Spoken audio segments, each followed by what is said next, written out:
मुख्यमंत्री देवेंद्र फडणवीस यांनी महादेवी हत्तीणीच्या बैठकीनंतर मुंबईमधला एक महत्त्वाचा मुद्दा आज बैठकीमध्ये हाती घेतला होता, तो म्हणजे मुंबईतल्या कबूतरखान्यांबाबत ही सुद्धा ही बैठक झाली। आणि यावेळी कबूतरखाना प्रकरणामध्ये सर्वोच्च न्यायालयामध्ये जाण्याची शासनाची तयारी असल्याचं मुख्यमंत्र्यांनी म्हटलंय। हत्तीणी पाठोपाठ कबूतर वाचवण्यासाठी मुख्यमंत्री देवेंद्र फडणवीस यांनी पुढाकार घेतला। कबूतरखाना अचानक बंद करणं हे योग्य नाही असं मुख्यमंत्र्यांनी यावेळी म्हटलं। आणि या बैठकीला अजित पवार, गणेश नाईक, गिरीश महाजन, मंगलप्रभात लोढा उपस्थित होते। तर मुख्यमंत्र्यांनी या बैठकीमध्ये या संदर्भात काय म्हटलं तेही आपण पाहूया। तर आज महत्त्वाची बैठक होती मुख्यमंत्र्यांची। तर फीडिंग कोणत्या वेळेमध्ये याचे नियम तयार करता येतील, आरोग्याच्या समस्यांचा शास्त्रीय अभ्यास करावा, कबुतरांची विष्ठा साफ करण्याच्या तंत्राचा विचार करावा, हायकोर्टामध्ये ठामपणे भूमिका मांडावी,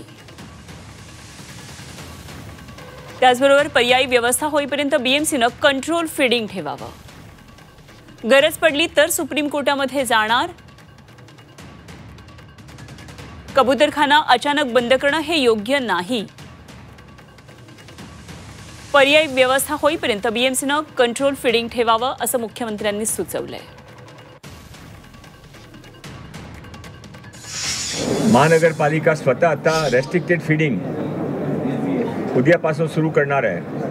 2 महानगरपालिका जोपर्यंत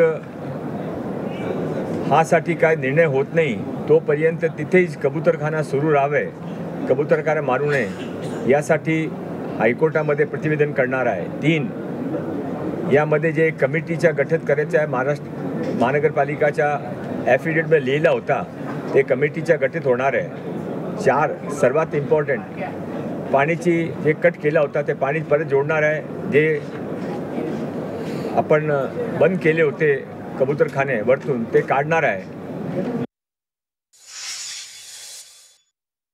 या कबूतरखान्यांना योग्य पद्धतीने कसं पुनर्स्थापित करता येईल, कबूतर मरणार नाहीत यासाठीची व्यवस्था महानगरपालिकेने करावी। कोर्टामध्ये यातर्फे सरकारतर्फे भूमिका मांडली जाईल। राज्य शासनाच्या वतीनं आणि महापालिकेच्या वतीनं सुद्धा या कबूतरांची पर्यायी व्यवस्था मनुष्यवस्ती कमी असलेल्या जागेत किंवा मनुष्यवस्ती नसलेल्या जागेत करण्याचा प्रस्ताव विचाराधीन आहे। त्या ठिकाणी पर्यायी व्यवस्था होईपर्यंत सध्या असलेल्या व्यवस्था या कंट्रोल्ड फीडिंगच्या स्वरूपामध्ये त्या ठिकाणच्या होणारी सगळी साफसफाई करण्याच्या अटीवर महापालिकेनं ती यंत्रणा करावी, विकसित करावी। स्थानिक कबूतरखान्याचे जे संचालक आहेत त्यांच्या मदतीनं महानगरपालिकेनं या कबूतरांची दाण्यापाण्याची व्यवस्था सुरू करावी असा निर्णय घेतलेला आहे।